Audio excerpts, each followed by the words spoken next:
Can you hear me? Oh, yeah. Oh, God, it's working. Okay.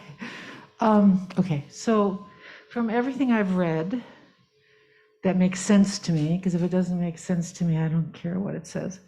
But from everything I've read, there's a great possibility that the human race will not exist on the earth within 100 years.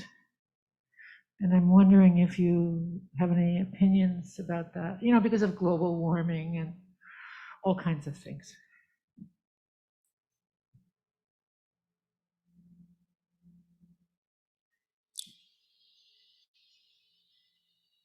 What changes? What goes in and out of appearing? What appears and disappears and then reappears, perhaps in a different form, is what we call nama and rupa. Something that has a name and something that has a particular form that comes and goes.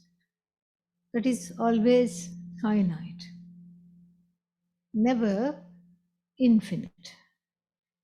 But that which exists can never stop existing. You see? And that which exists always, which is the witness of the universe manifesting, coming into being, and the universe potentially disappearing, going out of being able to be objectified. That is consciousness. That is you. That is that same awareness, because without the presence of awareness, absence cannot be objectified. Does that make sense? So when you say you have read something that says that something will come to an end or something will disappear, all we are in karaoke mode. So,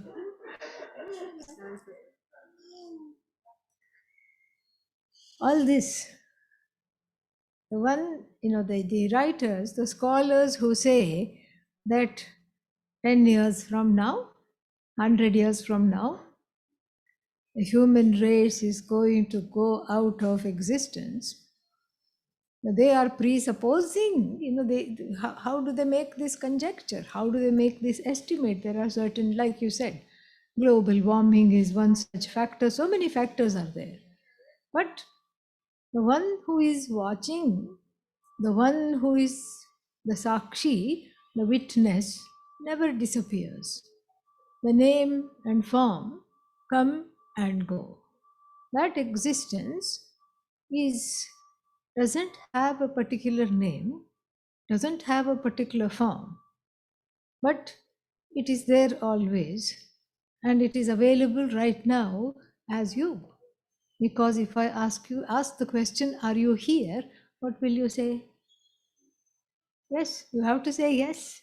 Even if you want to say no, you have to say yes. That is the existence which we are talking about.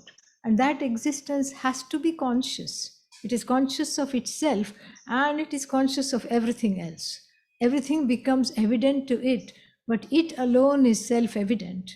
That self-evident I is that which is the truth of the whole universe. Are you saying that if human bodies Yes.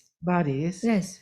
disappear, Yes. just like dinosaurs disappeared, Yes. it doesn't really matter? Of course, doesn't matter. Because we have a sense of hubris. We think we are making so many changes. We think we are responsible for things. Before we were here as human beings, the dinosaurs did fine without us and all other life forms, woolly mammoths and whatnot. They did fine without our presence. And so it will continue. My last question on that loop Yes. isn't it sort of tragic in a way that this demise is a maybe not avoidable forever, but you know what I mean? It's like 50 years ago, we never thought this was going to happen. It is tragic because we see our handprint and our hand in it. We see our footprint, carbon and otherwise, in it, all over it. It is tragic indeed from the standpoint of how beautiful everything is, the whole Jagat, and as you said, we are not taking care what we need to do. We are not doing, and what we do not need to do, we are doing. Both those things are there. So from that standpoint, it is tragic. But from the standpoint of the cause, from the standpoint of the whole, it simply is. Because it is, from that standpoint, it is neither tragic nor a happy occasion nor tragic. It is something that simply is. We say it is tragic sometimes because we do not like endings. We do not like things to end. And especially the world, the universe becomes a place of security and comfort. We do not like things to end. So any kind of an end is tragic. But seen from the standpoint of the total, not from the standpoint of the individual, an end is not the end. An end is just one more iteration of a a movement of movements and cycles so vast, where there are so many things that come and go and appear again. And so this is just one more step in that, one more phase in that.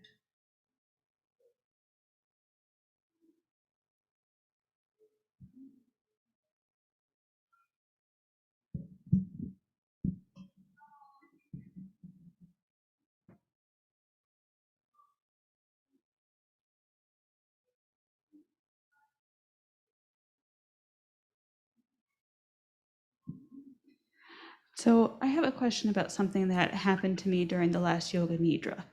I was During what? Yoga nidra. Yoga nidra, okay. So I was very deep down, feeling very relaxed, and then suddenly jarred almost immediately back out of it. Almost like if you were a professional diver and you were doing breath practice down at the bottom of a pool. Yes. And immediately coming back up and like that gasp of air at first. Right. What could be the cause of that, or is there necessarily no cause? Just a question of adjustment. That the example that you give is very nice.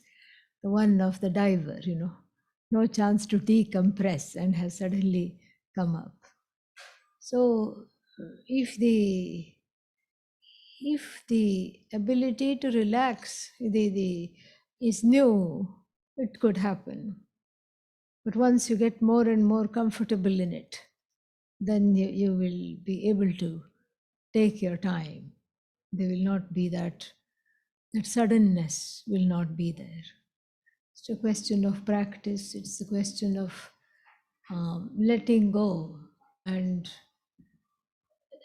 it sounds like you had really let go, but there was something still holding back on a deep level. And so that was what was jarred. It happens sometimes.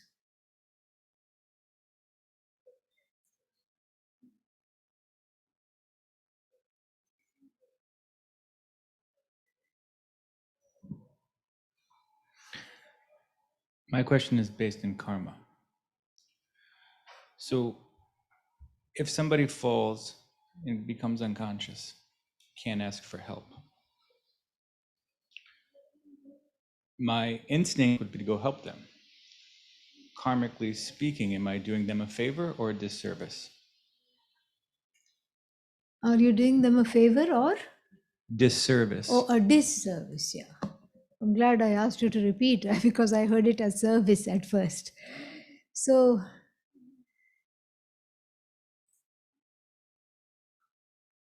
if somebody falls, and loses consciousness. Yes, you can say that to a certain extent it is their karma. But you appearing there potentially as a source of help is also their karma. Because nobody, they could have just been left without anybody there. But you potentially appearing there is also their karma. You see what I'm saying? So the instinct is to help, I think. And you choose to help. And that at that point, it is no longer their own karma, it's also your karma. You see? It's your karma in the sense that you have initiated a reaching out action for which there will be wonderful effects later on, some other time. So you see, this is how the law of karma intersects. It's not just one person's karma. And this is a easier example, but if we take something a little more complicated, such as somebody hits somebody else and then they fall down and become unconscious or whatever. Is it their karma to get hit? Well, I would say, not really so much their karma. A little bit of their karma is there, perhaps involved, but it is also the abuse of free will on the part of the assailant. You see what I'm saying? It's much more complex than that.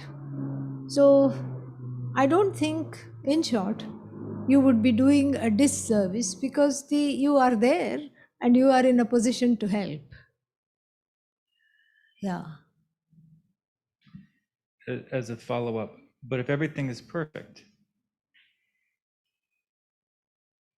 and they fell on their own accord and they were unconscious, this is where I was struggling with it, because on the other side, everything is perfect. So that's where I was struggling with the karmic predicament, if that makes sense. Yeah. Perfection is not how we think it is. We have a very subjective view of perfection, and it is important not to overlay that here in any kind of a given empirical situation.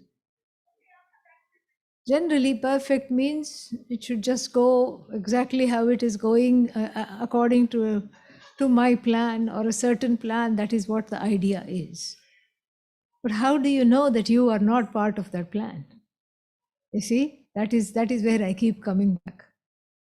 So, and then we also do not say, we don't say the Jagat, the universe is imperfect. We never say that. Sorry, perfect. We don't say that. But we say it is exactly how it is meant to be, in a sense.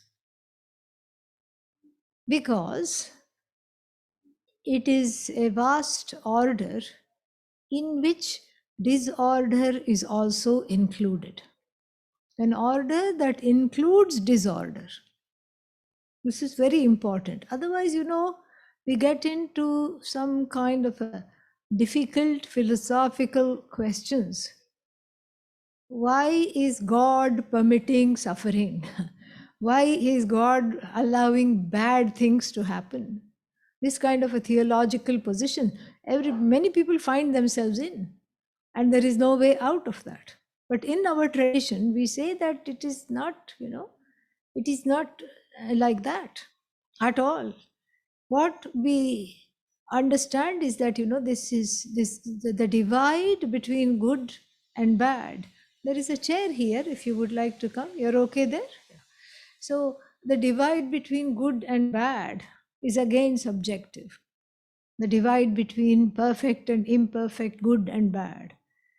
And so here, what we talk, we don't talk about God as someone, who is mandating certain laws. That which we call the laws are not outside of that which we call God. So we cannot say God is within the laws. We cannot say God is without the law, outside of the laws. That which is the law is a manifestation of God. And so It all works according to the laws of the universe, in which disorder is built into the order. So therefore, we cannot, we don't get into this sticky question, why do bad things happen? And so therefore, the world is not perfect. It is neither perfect nor imperfect. It is how it is. At times, one sees it as perfect because it is exactly how one wants it to be. You had your favorite dish at brunch, and then the world is perfect. The weather was nice, you could take a beach walk, you could go for a swim, then the world is perfect. And somebody just, said something mean, the world suddenly becomes imperfect. So, therefore, it is what it is. What is Ishvara. And that's why you write it in English, the first two letters of Ishvara is, I-S, that which is.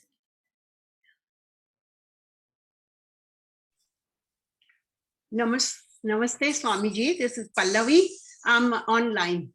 Ah, there you are. Okay. Yeah, I was I am. wondering where is this voice coming from? Where is this voice coming from? Yes, There you are. coming. Wonderful. Yeah, I'm right here. Wonderful. Okay. First of all, accept my pranam. And I'm really very, very happy to have this Q&A with you since yesterday. Also, your discourse. I have many questions. Second thing I want to ask you is the website or the Zoom link that your daily discourses that you are providing is so we can listen to it online.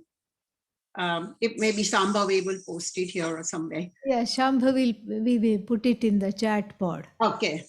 And the YouTube channel. She will put it here. Thanks. And the main question is in this like morning discourse, you touch up with such a nice like a small part of the dementia Alzheimer. Yes. So it's very common nowadays where I am. I see like every 10th person has this, and it says mostly it's like a age related as you age. So the first question, how to avoid that. Second question, as you mentioned, that which makes a little bit sense, that if you're not whole your life, you didn't use your mind. So God says you don't need to.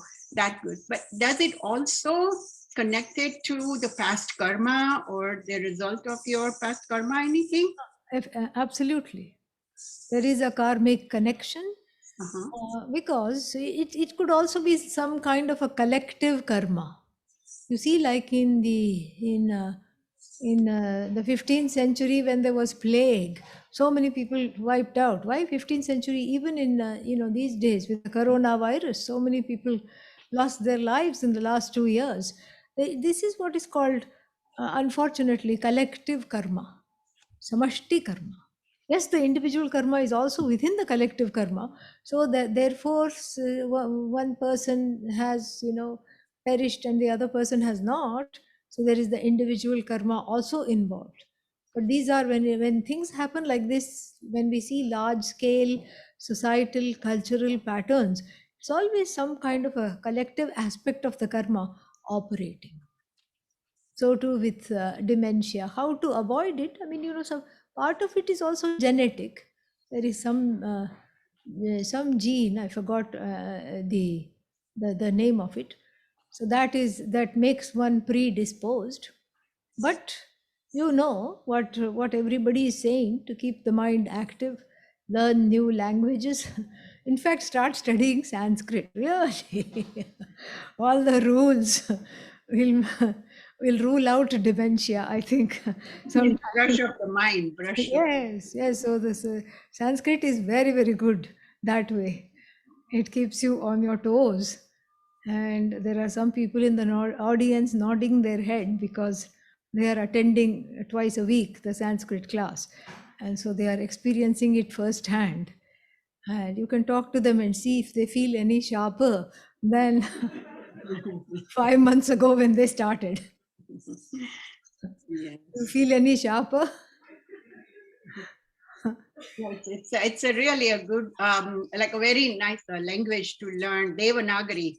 So Yeah. yes, I am like I have started it, but yeah, little difficulty with the grammar, but I Yeah. like it anyway. I like it. That is just an example. Many other things you Yeah, can do. many things. Yeah, Yeah. It's Sanskrit is just, one of the you good. know, the thing is, it's about being connected, finding connections, finding something that you feel that you can do to that connects you with people, with things, with situations.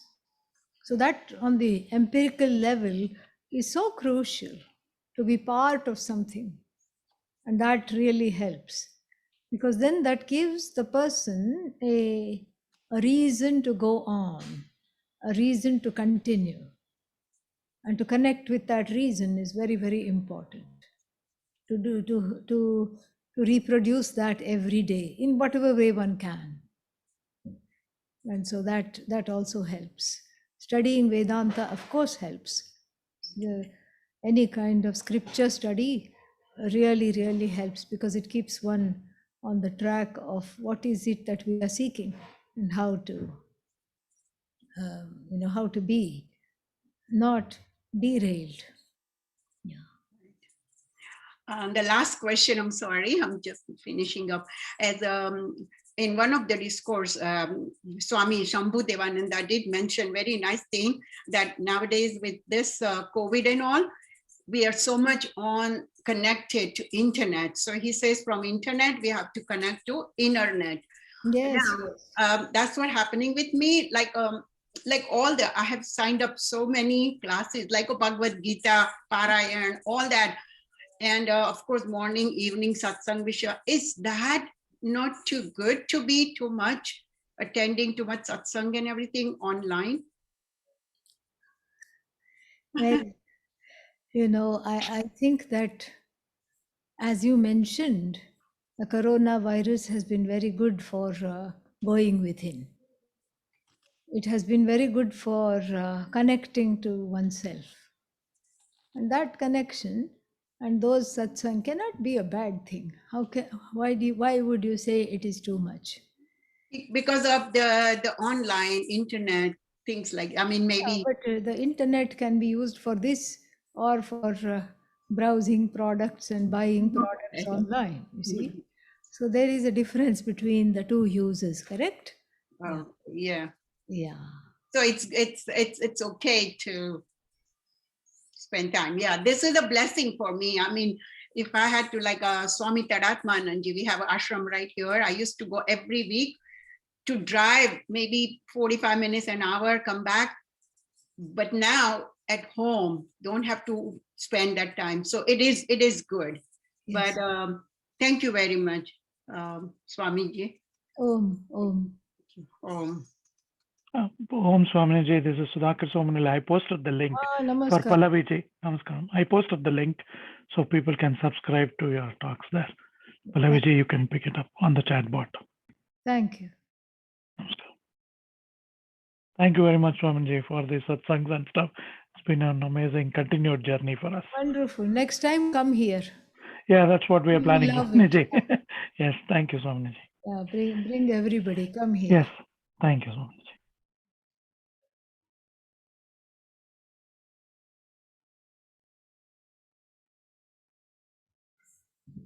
Michelle wrote a question. Maybe you want to unmute yourself, Michelle?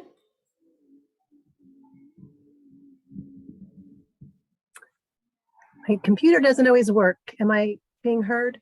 Yes. Yes. Okay, thank you. Swamini ji, thank you. I was also wondering about with Alzheimer's and other cognitive impairments or anything that affects the instrument through which we are viewing the world. If the instrument is impaired, does that affect the vasanas? Does it affect the subconscious? Yes. If we are talking before gaining the knowledge, yes, it will, affect. But if we are talking after gaining the knowledge, it doesn't matter because If a jnani, a person who has this knowledge that one is one with everything, nothing is separate from one, goes on later on to develop dementia, that knowledge is intact because all that is affected is the expression of that knowledge. You see what? That's all that is affected. But the knowledge is intact, so that person would still be a jnani. Thankfully, it is not dependent upon the mind. But a certain infrastructure, is called for, because what is said must be heard, and what is heard must be internalized, must be understood. So for that, some capacity is needed. And this is what I'll talk about more in the night satsang, in the evening satsang. But in the Bhaja Govindam, we have a scenario where the author wonders what is a good time to get connected with the truth of oneself. And then the author concludes, no time is really good, because when one is a baby, balaha, balastavat krida saktah, the baby is interested only in toys. Young child, young boy, young girl, only interested in toys. You try to say, say Om Namah Shivaya, or you are the whole. It will not understand. And then one thinks, okay, maybe when one is in youth, and at that time one has a sharp mind and one is able to remember everything, no problem of any memory, etc. And then, so the young tarunas tavat taruni raktah, the young adult is usually interested in another young adult, not interested in this knowledge. So that is how it is. Then of course we come to the age-old adage. When is the time to grow spiritually and connect to these texts, etc.? Oh, maybe when I'm old and retired and everything, I have so much time and no responsibilities. When I'm older. Vriddhastavat chinta magnaha.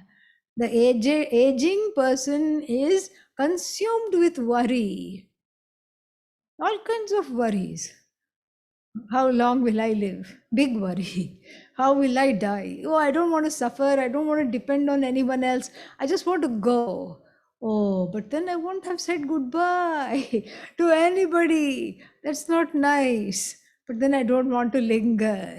And then what to do? And then what to do with the money I have? What to do with my possessions? What if the wrong people get a hold of my possessions?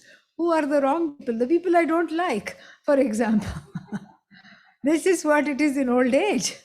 And then, so therefore, the author concludes, Pare Brahmani kopina lagnaha. Nobody is interested in Brahman at no age. So therefore, in another text, Adi Shankara, in the Bhashya to the Aitareya Upanishad, he says, Yad aharam vrajet, tad aharam eva pravrajet, which means the day you are blessed with a tiny amount of vairagya, a tiny sliver, a tiny little flame, saying, I really need to rethink my life. I need to initiate something that will take me out of this doldrum of samsara. That is the day you follow it. Don't wait until tomorrow. Yeah. So, yes, Adi Shankara, we still clap for, absolutely, because he is amazing. He says, don't look back and don't wait for tomorrow, because if we wait for tomorrow, what happens is that by that time, that moment is gone. You catch it when it comes. That flame of mumukshutvam, that flame of the desire to be free, you immediately make use of it. And so that is how we keep it going. Yeah.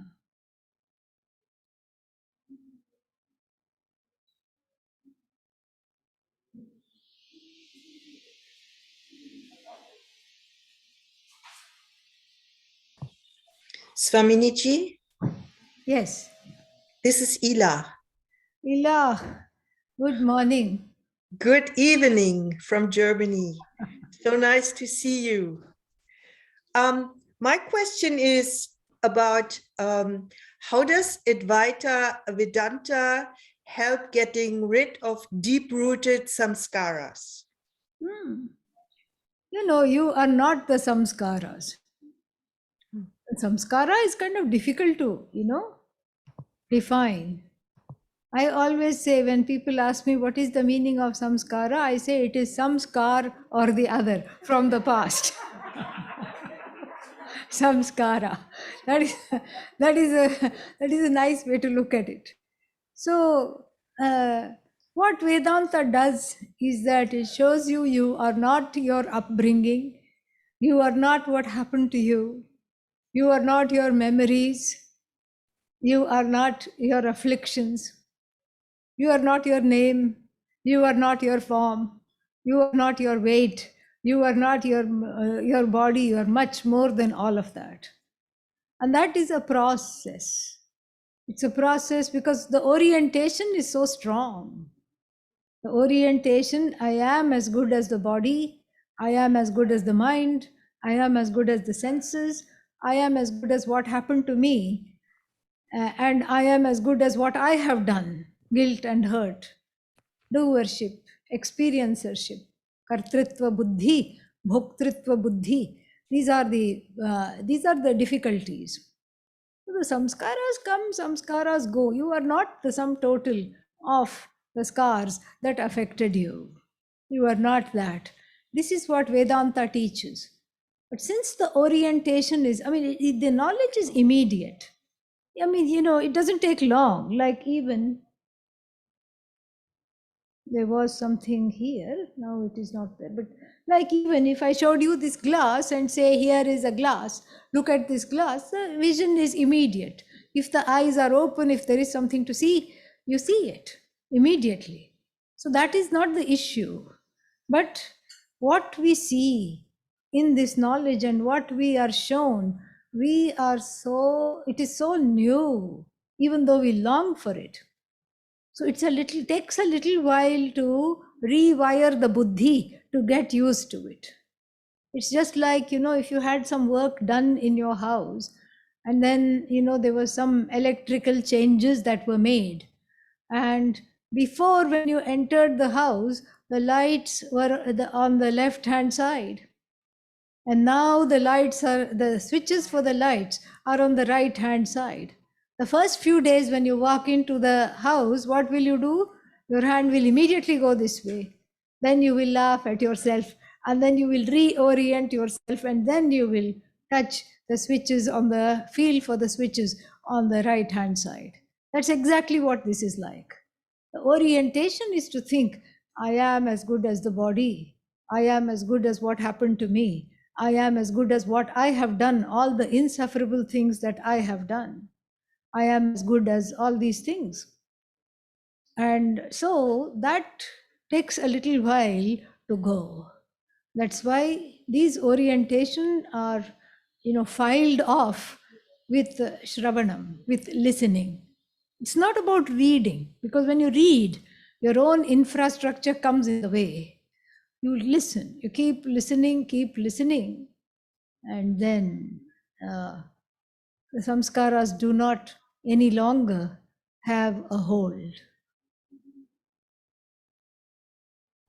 Thank you, Swaminiji. Thank you.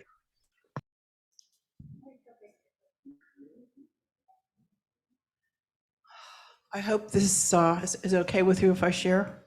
Okay. Jan and I are sharing a room. First time together here.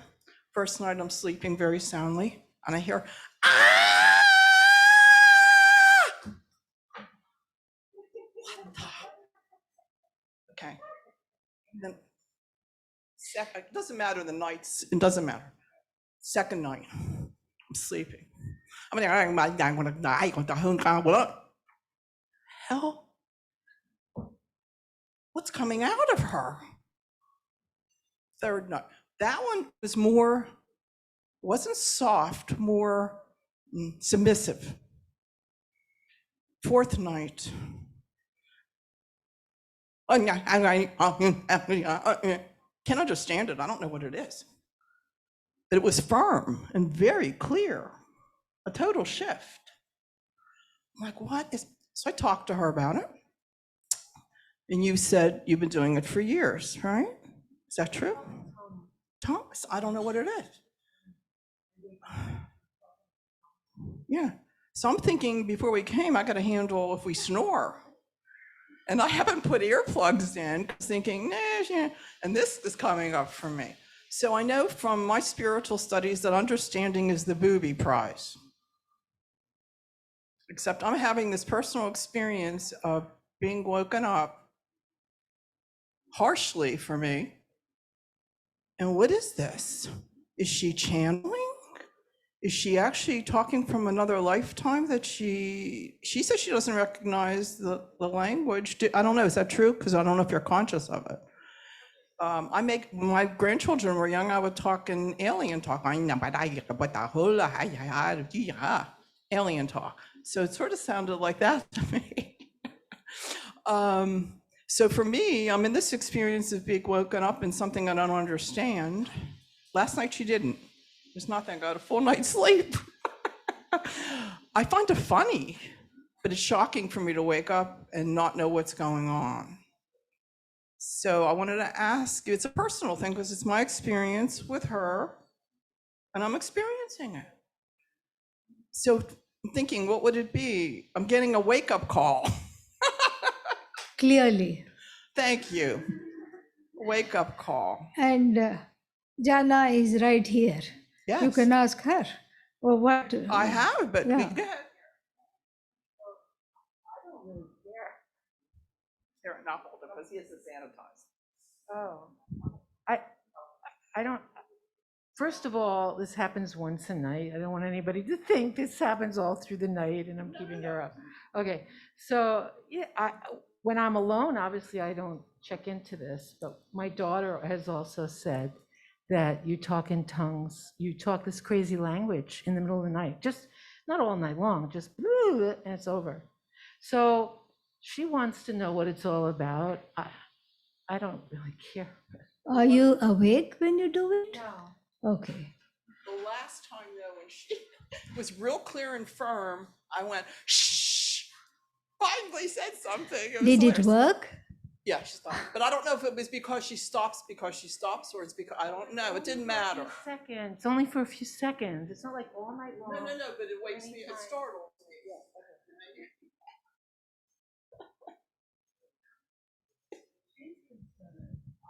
I what? You're concerned. I don't know. What is it? What is this I'm experiencing? Sometimes people talk in their sleep. Yeah. It could be an offshoot of a dream. It could be some memory. It could be so many things. Yeah. Mm. Sometimes the words are not formed. It could be that. Yeah. Whatever comes in sleep is part of the dream life. And so the dream life is connected to the subconscious mind, which acts out that whatever is seen, which may not be remembered, you see, which may not be consciously remembered. So, so you are a very articulate person, from what I know. I never stop talking. No, I mean, you're a very articulate person. And so, as a result, you are also articulate, you're trying to articulate something also in sleep. Next time, bring earplugs. I have them. Yeah. But I like to hear the ocean at night, Yes. so I'm torn. Yes.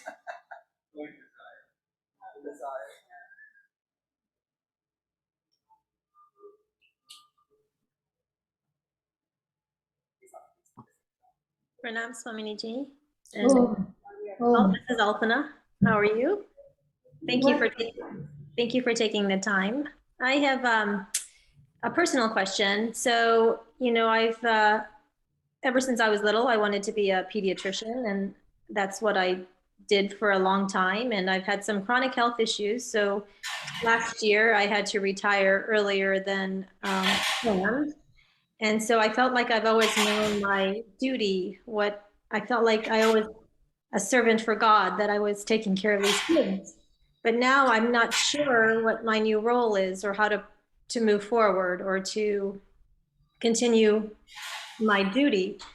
And I have to say, you might have partially answered my question in your previous response when you said, you know, when the other lady asked about taking the courses, because I have had more free time, I found Swami Brahmananda's classes online, and you know, I started to take them, and then it was just one night, and then I needed to take all nights. So, you know, Monday through Thursday night, it's been a true opening for me.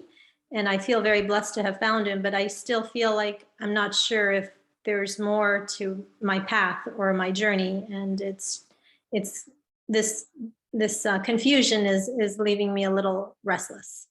So Yes. thank you in advance. Yes. And a little portion of what you said was lost because there was some tree work or construction work going on, because of which I couldn't hear.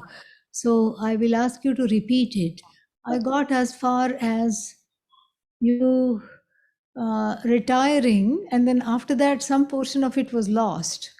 Oh, so what I said was I had to medically retire earlier than I planned on retiring. And Yeah. so I don't know what my new service is, what my Yes, duty yes. is in this life, because Yeah. it was for 24 years. I felt like I knew, and now I don't know what if the future, what I should do. I feel a little lost trying to figure out what my role is, or how I can be of service to Ishwara, or how I can be of service to humanity.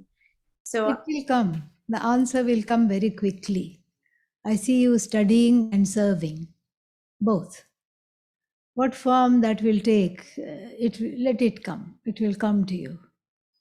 It will be glorious. I can see that, because you are a very sincere and dedicated person, and you will lead a very fulfilled life. You will continue to do that.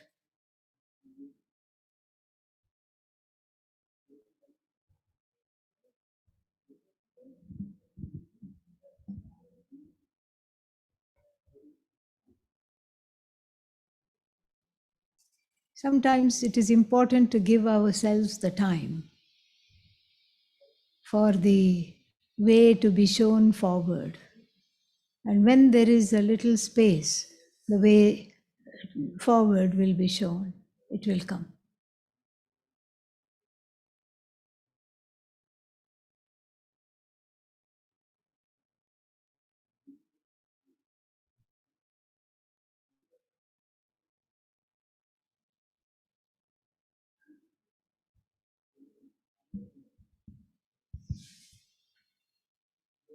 This,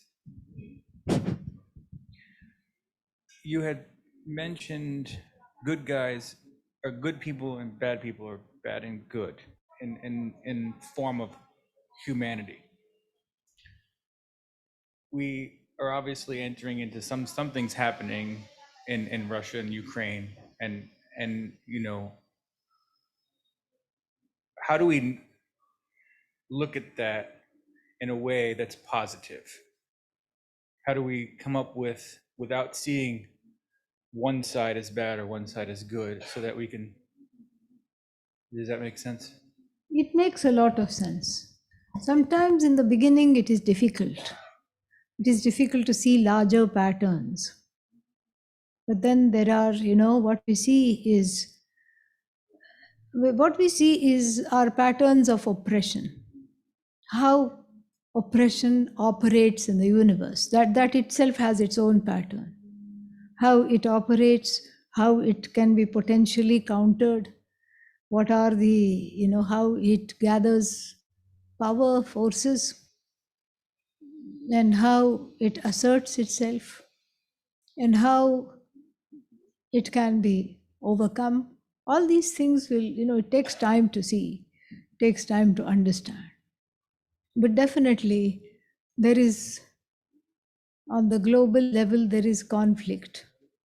There is conflict over land, possession, resources,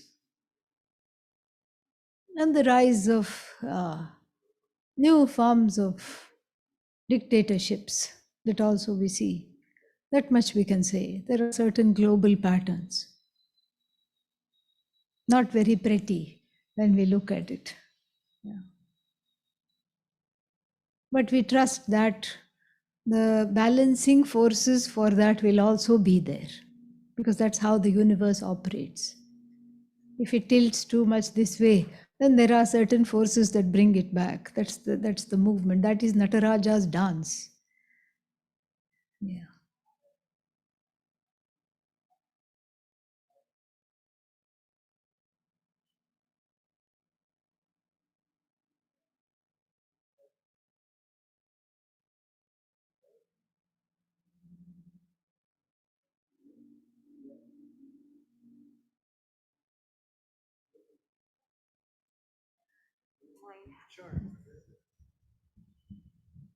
Swaminiji, so I'm just going back to what Pallavi said, dementia and all that.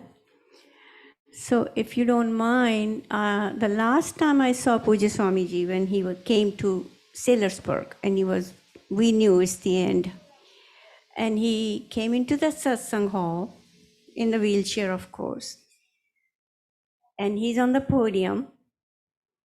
And you know, Swamiji, he always scanned the whole hall from left to right and right to left. He did that. And then afterwards, he said, and I'm going to choke up, I cannot see well, I cannot hear well, I cannot walk, and a couple of other things. And then he paused and he said, but I'm okay. It didn't even take 1 minute. But the teaching in that was so profound. He was okay. So the body, he was not associated with the body. He was not attached to the body. So Swaminiji, would you mind sharing some other things about Swamiji? How he was a jnani, he was an enlightened soul. What would you like me to share? How he would not identify with his body? Yeah, that is, it's always a joy to be with the Guru. And it was very evident how he was not so much, and as he grew older, less and less identified with the body. People had to hold him because there was some balance issue and he was just rushing to go ahead somewhere, and he really did not care how it would be. And everybody around him was more worried that he might fall rather than him himself. And one day I arrived, this was in a city called Pune in Maharashtra in India. I arrived there, he had asked me to come, we were going to have a conference. And I arrived there, and then, I thought I will go freshen up and then come back.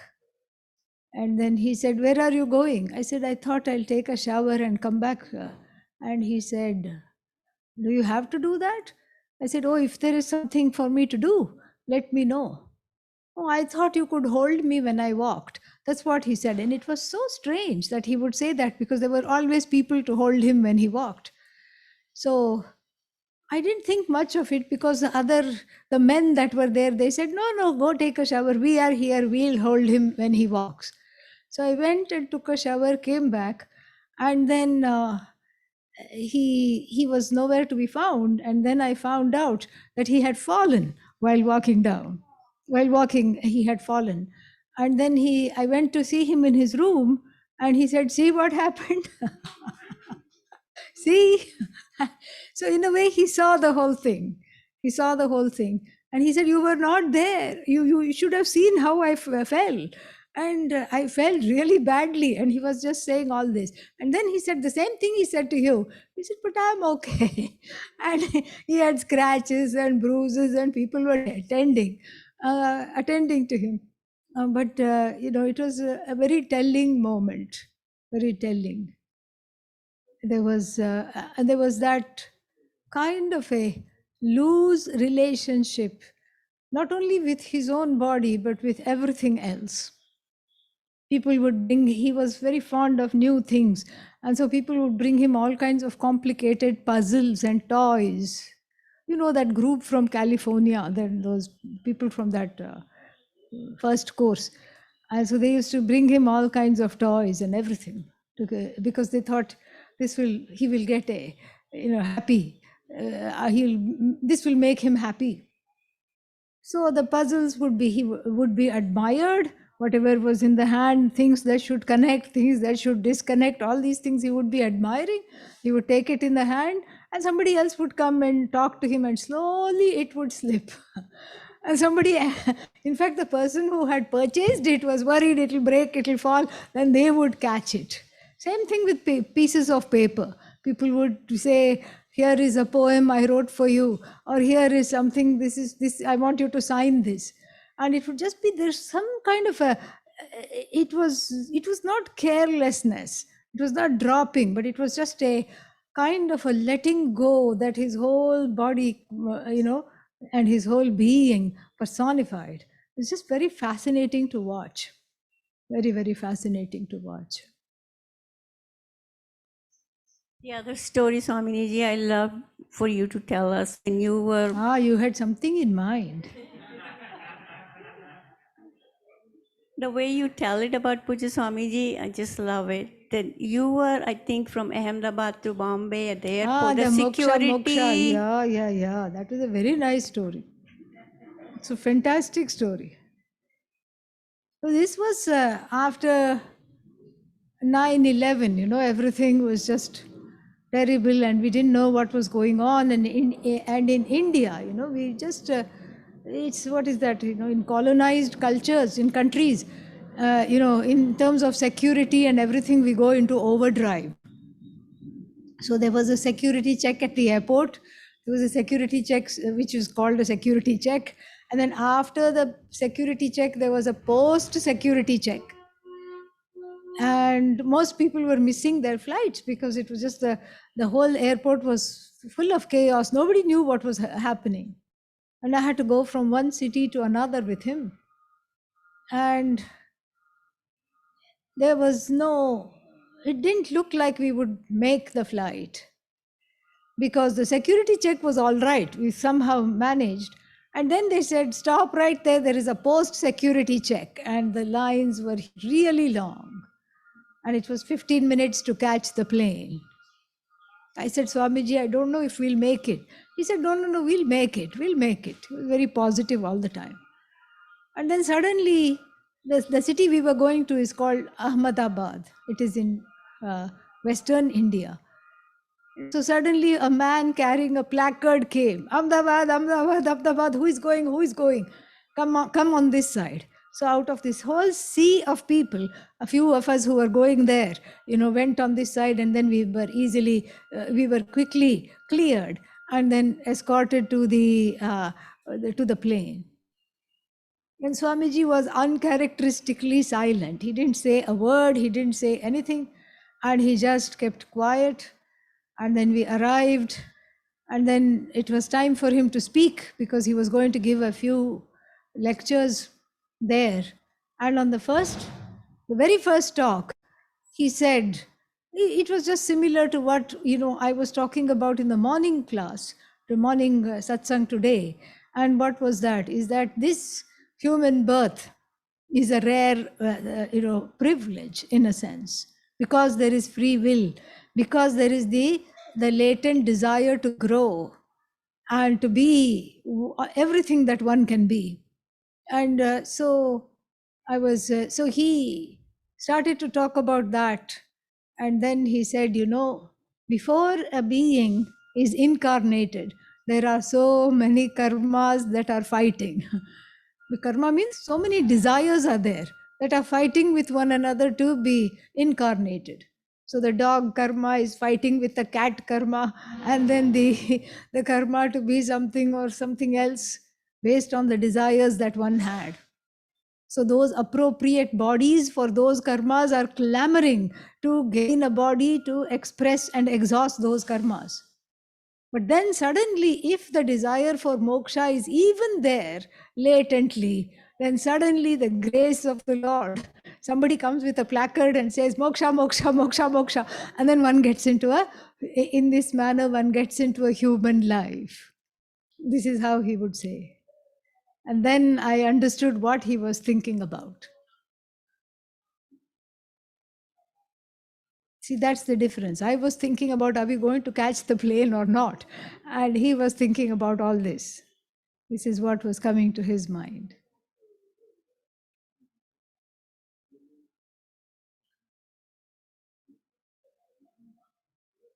Any other questions?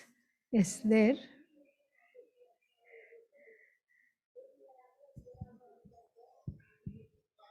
Thank you, Swamini. I'm wondering if you know and could speak on the relationship of Swami Dayananda with a very good sadhak at Divine Life Society, Swami Hamsananda Ji. I'm so sorry, but I do not know that. Yes, okay. Yeah. Swami Hamsananda, back Yeah. in the But like you seem to know 2009. that. You seem to know that. Yeah. So please say. I just know, I don't know about the relationship. I just know that he would bring us from the Divine Life Society down to these lectures. Yes. We took a course with Swami Yes, Dayananda. yes. But this was in 2009. Would you have been there? Oh, yes, I was definitely there. But the thing is, we always had a very beautiful relationship. We continue to have a beautiful relationship with the Divine Life Society. There's a lot of going and coming. A lot of the brahmacharis, our brahmacharis go there, their brahmacharis come here. So it's very much a sister institution. Well, was Swami Dayananda a guru by? Or maybe In Swami... a sense. Okay. Yes. I'm just trying to... I think Swami Hansananda was with him when they were young. Yes. So who would have been the guru then, if not Swami Shivananda? Was there a different There guru? was one of the disciples, I think, Swami Chinmayananda. Yes. Makes sense. Thank you One of so the much. disciples of Swami Shivananda. That was wonderful. Yes. So many people, the most beautiful ashram on the banks of the Ganges, unbelievable organization. And of course, his presence was just amazing. It is, it is.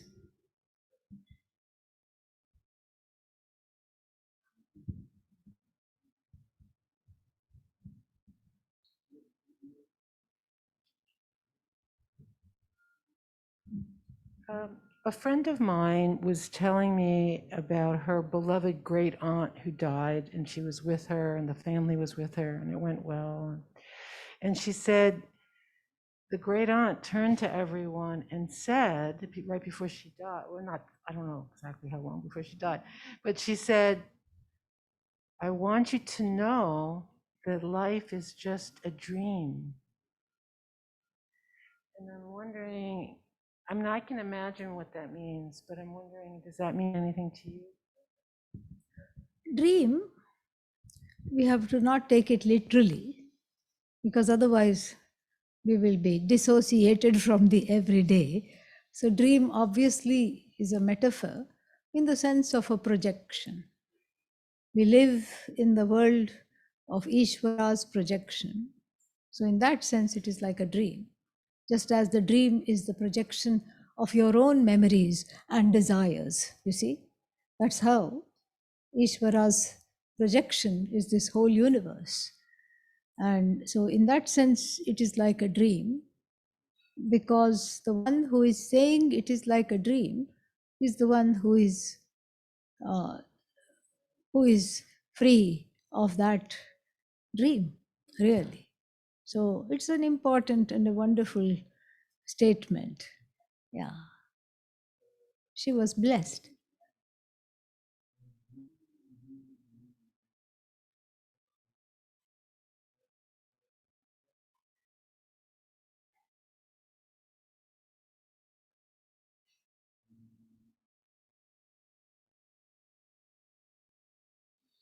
Swaminiji. Yes. The text that we're studying now, I'm just wondering if there's a background story for it, like Adi Shankaracharya, is it?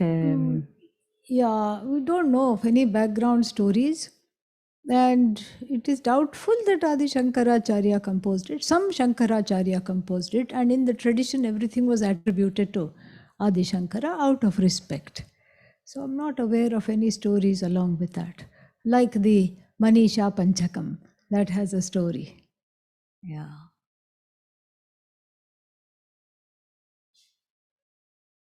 It's a very interesting and wonderful text.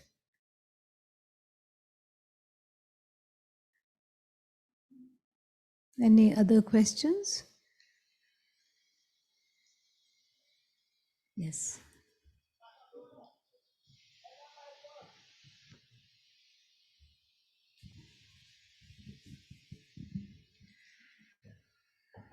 I have a question about karma.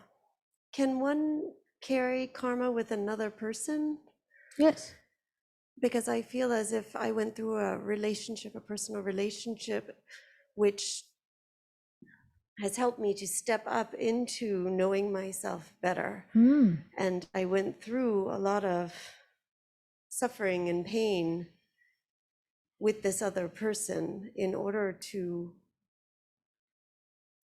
come to the place where I could have the courage to step up and out of my karmic relationship Good with for this you. person. Yes, good for you. But so, yeah. I wanted to know if that was It is, so karma. possible. Yes, karma is always intertwined. You don't experience karma in a vacuum. You always experience it vis-a-vis people, situation, things, job, house, relationship, children. Yeah, because after I met this person, I would have dreams, or I'd have in my meditations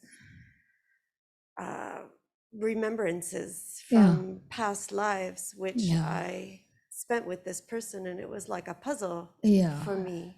Certain things got activated. Some memories got activated. Perhaps there were other lifetimes where those karmas intertwined as well. And so the familiarity of that perhaps led you to seek the person in this life. And I felt for a very long time that it was part of my service was to help this person. Right. Yet, in the end, part of finding the courage was to release from this person, because they didn't seem to want to follow through on doing the work within their own being. I'm very proud of you. Thank you. Yeah. Sometimes it is hard to let go in such situations, but you have done well.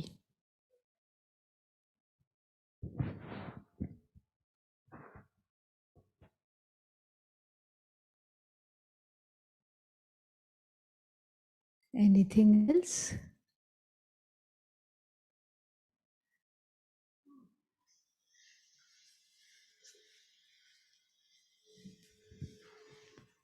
Sorry, I'm reminded something in that last talk, just it reminded me about, the other famous female guru from last century, Anandamayi Ma. And did Swami Dayananda have any stories or contact with Ma? No, I don't think so. So they were in different areas. Yeah. Yes. And he was very Vedanta, so deep, right? So serious. And I wouldn't say I would say the pursuit is serious, but I wouldn't call him serious. Oh, really? Tell us. Yeah. Okay. And playful? Yeah. Very. Oh, that's wonderful. Yeah. Did you hear this? Yeah.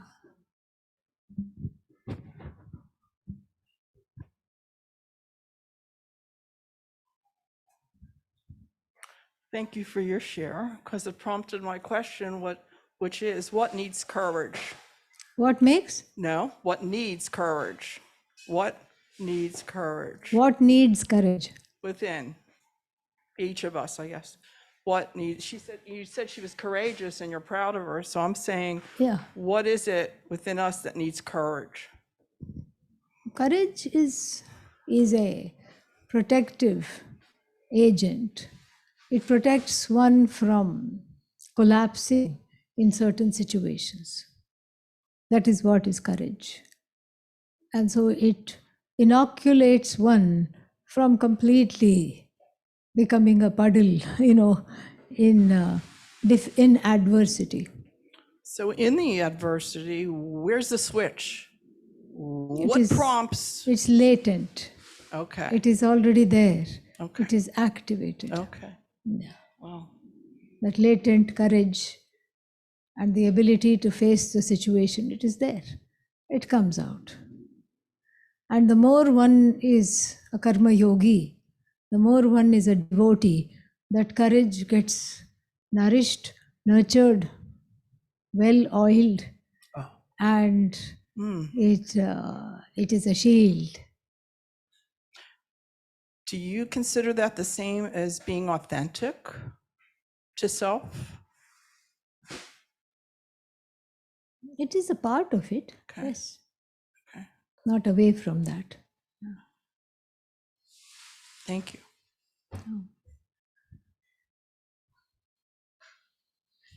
You mentioned karma yoga and devotion. So I want to ask, what are the main obstacles for those two, and also how to overcome them? The main obstacle for both karma yoga and devotion is or what we would consider authority issues. There are times where it is very difficult for someone. So authority issues means something, a person, some kind of a dissonance or disharmony with people in authority positions, authority figures, such as mother or father or caregiver, things like that.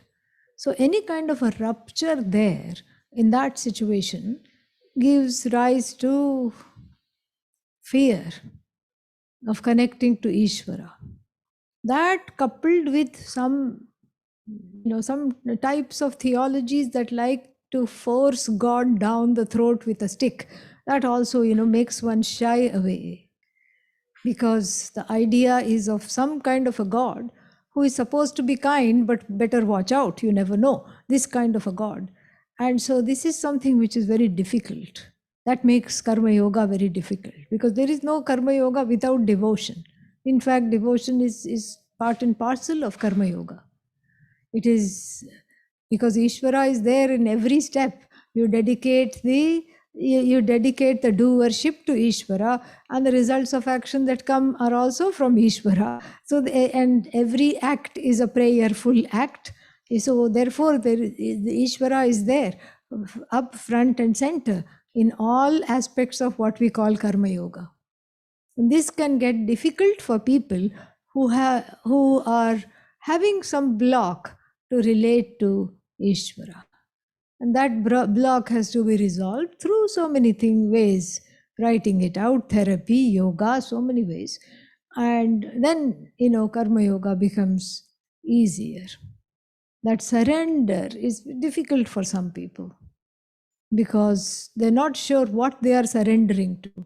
And surrender is scary because when they surrendered or when they were forced to surrender previously in childhood, bad things perhaps happened. And so therefore, the concept of surrender is scary, especially for people who did not grow up in the tradition. But even for people who grew up in the tradition, it is scary for some people. So that is the main block, really.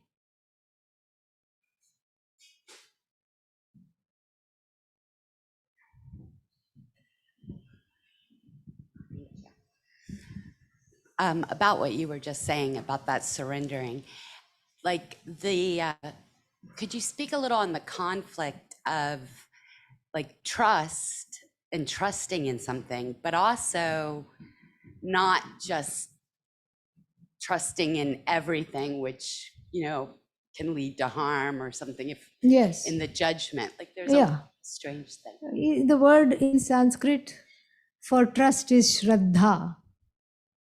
And the Shraddha is not even blind trust. It's not like God will save you and you have to believe. It's not a belief. It's a trust pending understanding. Until one understands, one gives the benefit of doubt. And the trust is also defined in the Viveka Chudamani as the trust with reference to the words of the Shastra, the teaching, and the words of the teacher. Who wields the teaching? Who unfolds the teaching? Who expresses what is there in the teaching? And so that is where the trust is directed. And so then it, especially if we find a proper lineage, which is what I was talking about earlier today, not a cult, because then there the trust could become misplaced because it's in the hands of one person. Here, when you place a trust in a sound lineage, you're placing the trust in something that is 5,000 years old, because it is still here. It is still here, it is still being reproduced in the same way as it was being done before. So therefore, there it is safe. So the trust and the surrender to the Guru means trust and surrender to the lineage, a sound lineage that is able to unfold this knowledge in a way that you can understand. And then the trust in the teaching, in the Upanishad, and in all the words of the Veda, that is where the trust is placed. Because we say this is not human made. Scripture is that which is revealed in any religion. So therefore the human aspect and the human flaws are not there. And so there it is easy to place the trust. Because actually the distrust is what defines one from birth. From birth, we have complete trust. The baby cannot even turn over without the help of the mother, the father.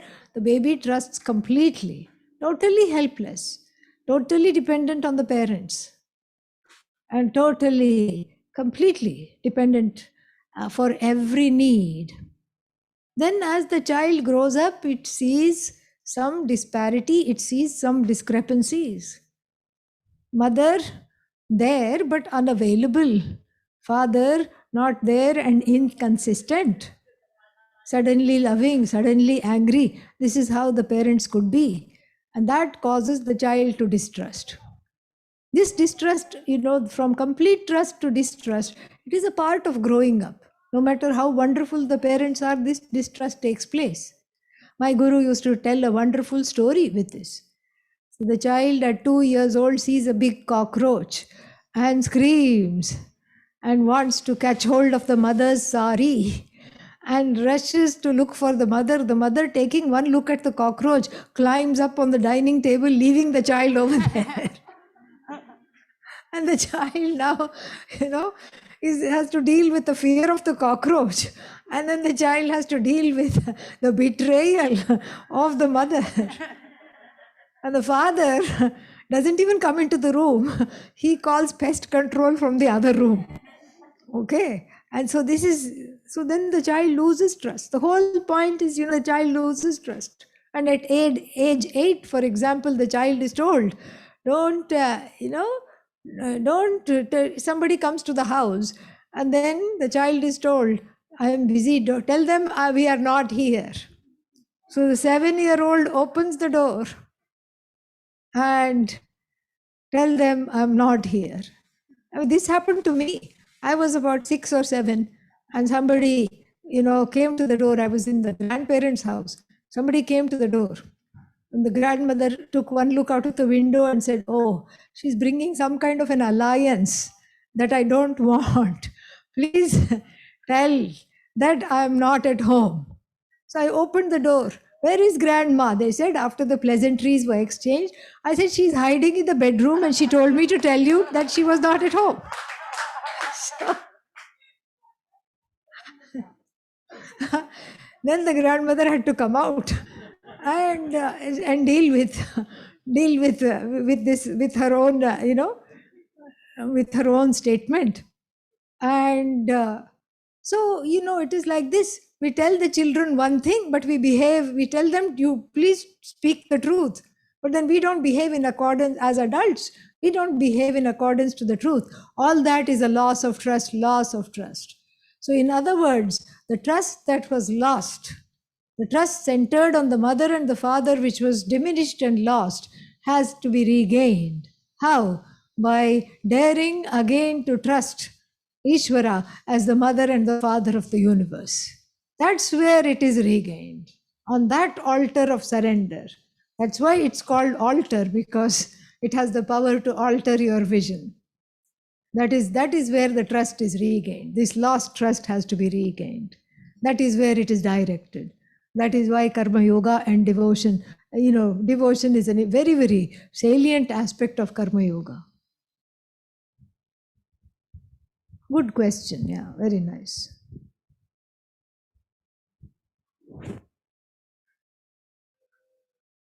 Anything else? Online? Anything else? Okay. Swamini, I have another question. If I have time, can I ask another question? This is Ila again. Oh, Ila, yes, tell me. Hello? Yes, tell me. Oh, no, this is gone. What is your question?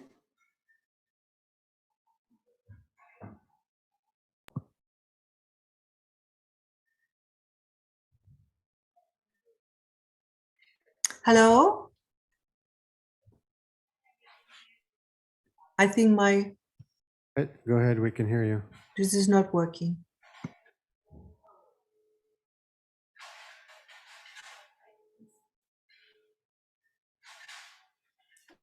What is your question? I think she cannot hear us. We can hear her, but she can't hear us. Type it in the chat pod, but even that she cannot hear.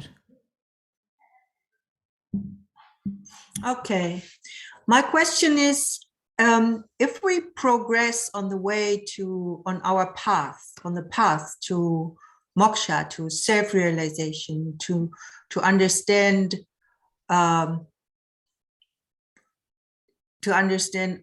this is what I am. This is, or I am. Does it bring duty with? I mean, do we? The more we progress and the more we go on this way and the more we understand and the more we are in this, does it bring, or what kind, does it bring duty? And if yes, what kind of duty? That is what we have been talking about, because that is what is called karma yoga. You do what you are meant to do. You continue to do what you are doing, but from a spirit of service and devotion, and without wanting specific fruits of action, without being oriented towards the fruits of action. You learn to accept what comes, and anything that you do is for the sake of self-growth rather than to be focused on the result of action. Does that make sense? Yes. Yeah, that is what it is. So you continue to do what you're doing. Because without doing, it is very difficult, because to progress, because as long as you are connected to the world, as long as you're connected and you purify the action, you purify the duties by taking out of them the insecurity of focusing on the results of action. You do the duty because it needs to be done, and you do it for self-growth. Because each time you do something, you grow, because you're forced to deal with others and you're forced to deal with disappointments, and all these things help one to grow. Thank you, Swamiji. You're welcome.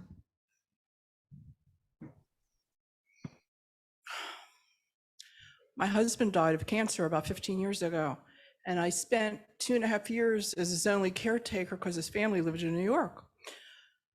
So it took me about 9 months to accept the fact that he was terminal. And I did exactly what you said. I used it as a mode for me to grow in the beautiful experience of him dying and having someone who loved him take care of him so beautifully. He was a great caregiver, so he taught me what I needed to know for him, which is ironic. So now, after 15 years, I think I want to get into being with people who are dying. I have to be careful because I integrate too much. So I'm ready now to get into being with people who are dying, so they know they're not alone, and someone can be the space to be with them in a gentle, caring way. That's a very beautiful thing to do. Some kind of a chaplaincy. Yeah. Yeah. But wonderful. I just realized from what you answered that I did that for him, and that was my growth. I've always been interested in death, and I've always been okay with talking about my entire life. But I think Jana gave me my wake-up call. It was clearly a call. Wake up. So I thank you. And I'm ready now. And this form of spirituality that you share, it's so, what's the word I want to use? It's simple. It is all the Guru's grace. Yeah. That is what it is. Simple. Yeah. So I thank you. Welcome.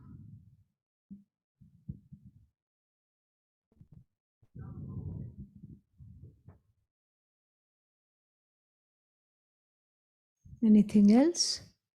Shall we close? I ask one Yes, more? please ask.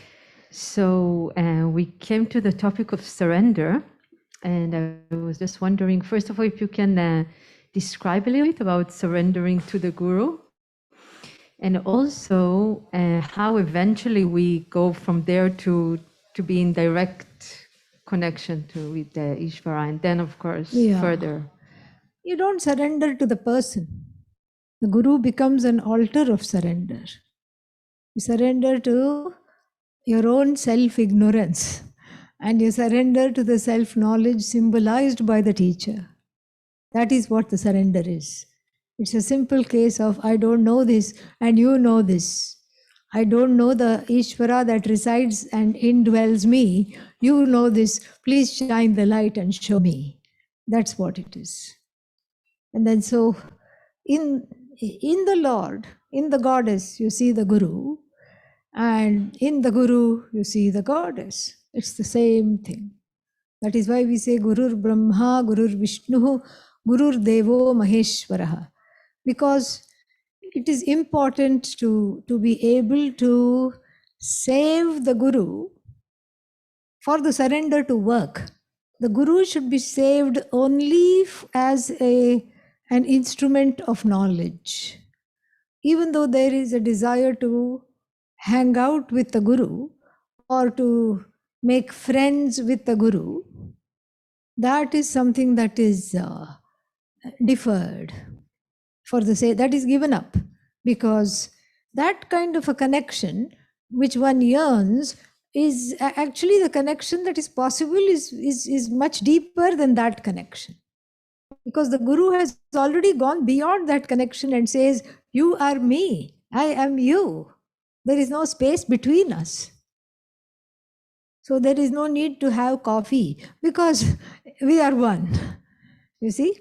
And so therefore, and also when we save the teacher just as an instrument of knowledge, rather than some kind of everyday, what is that called? Chit chat, and some kind of a relationship that the heart yearns for, then the knowledge takes place effortlessly.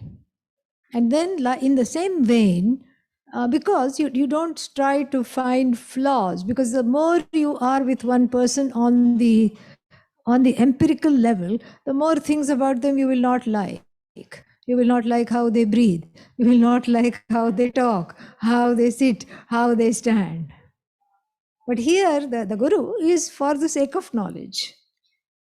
So everything, so you transcend the personality of the Guru and connect to the person, and that person is Purusha, that Purusha is the Lord, that Purusha is you. It's the same. And that you connect to that essence, which is you. And that is why one transcends the body, the mind, and the personality of the teacher. You can enjoy the personality of the teacher without really hanging on to it as something you need. You see, what you need is not the personality of the teacher. What you need is the teaching. So that is how one grows. Otherwise, there'll be some kind of nonsensical feeling like, oh, the guru doesn't like me. The guru is not looking at me. One good thing about the coronavirus is, that was wonderful. Nobody felt that I was not looking at them. So that was very nice. And sometimes one puts oneself in certain situations. Like there was this lady who used to come to class long ago, and then she always sat in front of a very, very tall person. She sat behind this really tall person. And then one day she said, "You don't like me." I said, "What gives you that idea? I don't like you." "Because you're not looking at me." I said, "You always go and sit behind this person." And behind one basketball player you are sitting. And then I have to go like this in order to see you. It's not easy. So then she said, "Oh, do I do that?" She had no idea. She was not doing it on purpose. She had no idea that she was doing that. So it's like that. We transcend all this and save the guru for just the knowledge. And that is Shraddha. That is what allows the knowledge to take place.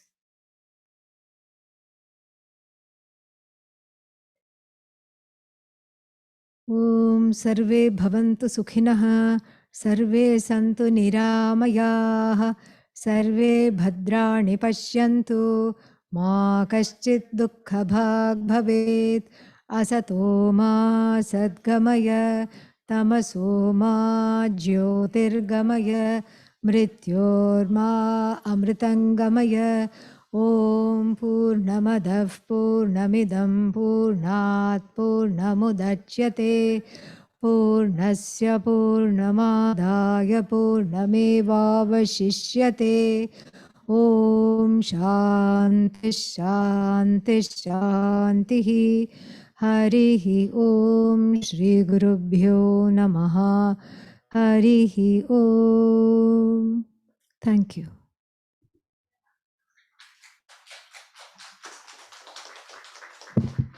We want to thank very much Swamini Svatmavidyananda. Let's give her a big hand.